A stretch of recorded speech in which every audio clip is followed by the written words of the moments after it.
बिस्मिल्लाहिर्रहमानिर्रहीम। अस्सलाम वालेकुम students and viewers. Sir Zafar YouTube के ट्विटर चैनल से टॉपिक हमारा है आज बैंकारी में कर्ज़े जारी करते वक्त एहतियात। जब बैंक एडवांसेस करता है, जब बैंक कर्ज़े जारी करता है तो क्या वो ब्लाइंडली कर देता है या कुछ एहतियातें भी उसे मद्देनज़र रखना पड़ती हैं। तो आज हम उन चीज़ों पर बहस करेंगे। जब बैंक कर्ज़ा जारी करेगा तो चंद एक प्रिकॉशंस उसे अपने सामने रखना होंगी, क्योंकि जाहिर है कि बैंक जब कर्ज़ा वापस करता है तो उसके बुनियादी मकासद दो होते हैं।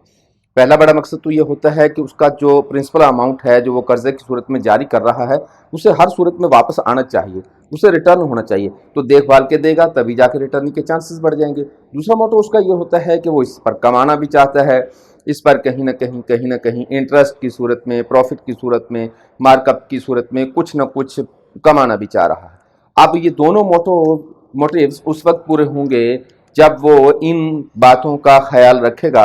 मैं यहाँ आपको ये बताता चला जाऊँ पहले कि कर्ज़े आमतौर पर दो तरह के होते हैं। एक होते हैं महफूज कर्ज़े और एक होते हैं गैर महफूज कर्ज़े। महफूज कर्ज़े वो कर्ज़े होते हैं स्टूडेंट जिनके पीछे कोई स्ट्रॉन्ग गारंटी मौजूद होती है, जिसके पीछे कोई ना कोई बड़ी ज़मानत मौजूद होती है और कर्ज़े के वापस के लौट आने के चांसेस ब्राइट होते हैं, बहुत ज़्यादा होते हैं। और जो हमारे पास गैर महफूज कर्ज़े होते हैं ये वो कर्ज़े होते हैं जिनके पीछे ज़मानत निस्बतन हल्की होती है या फिर नहीं होती, और ऐसे ही कर्ज़े वापस आने के चांसेस कम हो जाते हैं। जाहिर है कि अगर आप कर्ज़ा लेते हैं और आप अपने घर के कागजात मुझे रखवा देते हैं तो आप अपना घर छोड़कर तो नहीं भाग सकते, कर्ज़ा देना ही पड़ेगा ताकि आपके कागजात वापस मिल सकें। और अगर आप सिर्फ पर्सनल ज़मानत पर कर्ज़ा ले रहे हैं तो भागने का चांसेस मौजूद हैं। जाहिर है कि आप छुप जाएंगे तो आपको कहाँ ट्रेस करता फिरेगा बैंक। तो इस तरह जो महफूज कर्ज़े होते हैं वो ऐसे कर्ज़े कहलाते हैं जिनके पीछे मजबूत ज़मानत मौजूद होती है, और गैर महफूज कर्ज़े जिसे क्लीन एडवांसेस भी कहते हैं वो इसके अगेंस्ट होते हैं, इसके बरक्स होते हैं। तो महफूज कर्ज़े कौन कौन से होते हैं जिनके पीछे ये गारंटीज मौजूद हो? नंबर 1, जब बैंक कर्जा देता है तो उसे ज़मानत के तौर पर अच्छी चीज़ें जो आपको बतौर ज़मानत एक्सेप्ट करनी चाहिए उनमें एक है लाइफ इंश्योरेंस पॉलिसी के डॉक्यूमेंट्स, उसके बाद है स्टॉक एक्सचेंज की सिक्योरिटीज़, उसके बाद है इमूवेबल प्रॉपर्टीज़, और उसके बाद अदर आर्टिकल्स भी होते हैं। ये चारों चीज़ें बहुत स्ट्रॉन्ग होती हैं, मजबूत होती हैं। एक मकरूज आदमी बैंक से कर्जा लेकर इन सिक्योरिटी की बुनियाद पर फरार नहीं हो सकता, राह फरार इख्तियार नहीं कर सकता। नंबर 1 चलते हैं स्टूडेंट लाइफ इंश्योरेंस पॉलिसी की तरफ।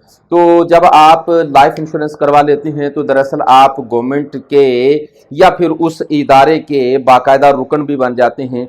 अब अगर वो इदारा लिख कर दे दे कि हाँ ये पॉलिसी है इस आदमी की और ये डिफ़ॉल्टर नहीं है, मुसलसल जो है वो इसकी वो इंस्टॉलमेंट जो है वो एक साथ जो है वो आ रही है, तो फिर उस पर, उस कागज़ पर, उस डॉक्यूमेंट पर कर्जा दिया जा सकता है। ख्याल रखिएगा कि ये कर्जा देते वक्त भी बैंक को ख्याल रखना पड़ेगा कि मोर देन 90% नहीं दे सकता। मिसाल के तौर पर अगर आपकी पॉलिसी जो है वो 5 लाख रुपए की है तो आपको 5 लाख का ही कर्जा जारी नहीं करेंगे, थोड़ा सा कम करेंगे, 4 लाख कर देंगे, ताकि अगर खुदा न खास्ता कहीं ऐसा कोई मिसहैप हो भी जाए तो इंश्योरेंस पॉलिसी जो है जो आपकी ज़मानत भी देगी, इंश्योरेंस कॉर्पोरेशन या इंश्योरेंस का वो इदारा जो आपकी ज़मानत भी देगा, वो 5 लाख रुपए आपको देने की बजाय 5 लाख रुपए में से जो आपकी अमाउंट है वो बैंक को दे देगा। यूं अगर वो मकरूज कहीं अदा करने के काबिल नहीं भी रहता तो इंश्योरेंस की रकम से हमारी अदायगी वापस आ जाती है। यूं बैंक का ये कर्जा बिल्कुल सेफ होता है, बिल्कुल महफूज होता है। नंबर 2 पे चलते हैं, स्टॉक एक्सचेंज सिक्योरिटीज़।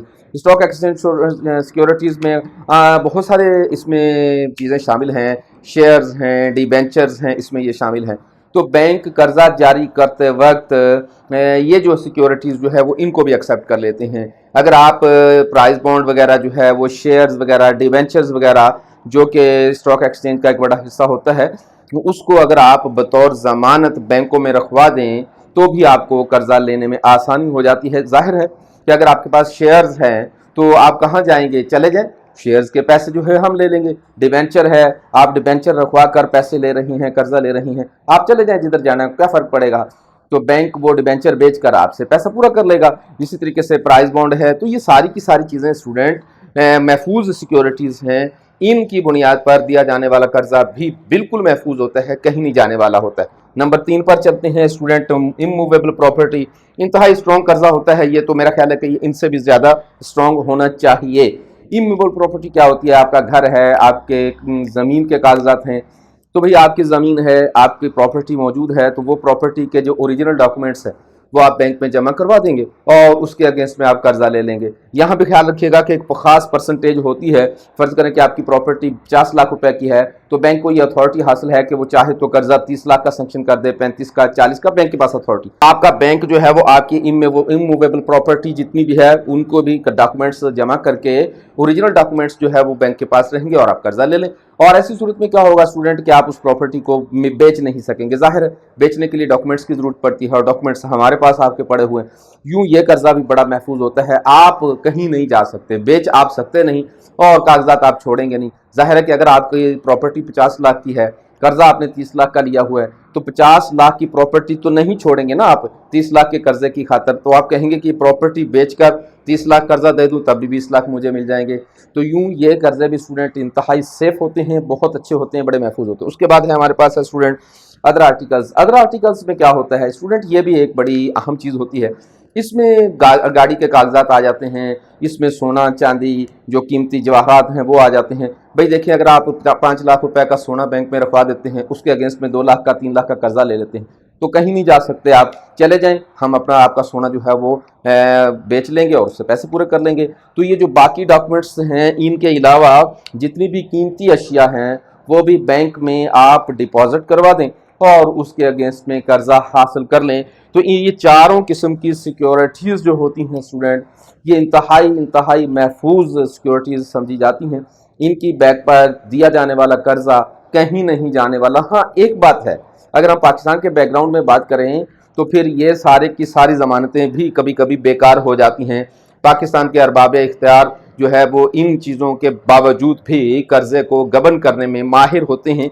कर्जे को फिर भी किसी न किसी तरीके से माफ़ करवा लेते हैं, छुड़वा लेते हैं, कुछ भी कर सकते हैं, उनके पास बहुत सारे तरीके और इख्तियारात होते हैं।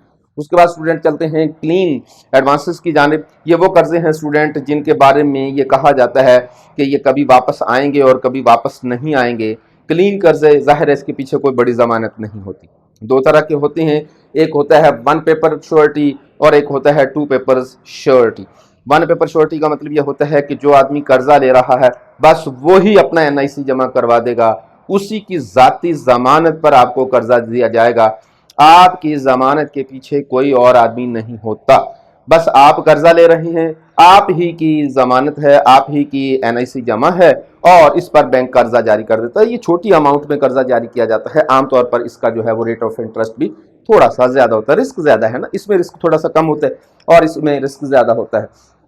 तो 1 पेपर श्योरिटी में आपको कर्जा जब दिया जाएगा तो किसी किस्म की कोई जमानत मौजूद नहीं, इसीलिए हम इसको क्लीन एडवांसेस या फिर गैर महफूज कर्जे कहते हैं। जाहिर है एक अकेले आदमी है, कर्जा दिया गवर्नमेंट ने, बैंक ने, वो आदमी खुदा न खास्ता इंतकाल कर गया, तब भी कर्जे के मिस होने का उसके वरसा ना माने, इसको ना पे कर सकें। इसके अलावा वो खुद भी कहीं गायब हो सकता है, बाहर भी जा सकता है, तो कहाँ पकड़ते फिरेंगे, क्योंकि गारंटी तो है नहीं किसी और की, उसकी जगह पर किसी और को पकड़ ही नहीं सकते, प्रॉपर्टी को भी नहीं ले सकते। उसके बाद है हमारे पास 2 पेपर श्योरिटी, बिल्कुल वैसे ही है वो भी। 1 पेपर का मतलब है कि सिर्फ आपकी अकेली जमानत है, आपका अकेला NIC। 2 पेपर में आपका NIC भी हम ले लेंगे, उसकी कॉपी, और आपके साथ किसी और का, पड़ोसी का, मोहल्ले का, जानने वाला का कोई एक गारंटी दे देगा आपको। तो ये भी गैर महफूज ही होता है कि जाहिर है कि शख्सी ज़मानत पर दिया जाने वाला कर्जा कुछ ज़्यादा रिलायबल नहीं होता। शख्सी ज़मानत में किसी भी वक्त कोई मिसहैप हो सकता है।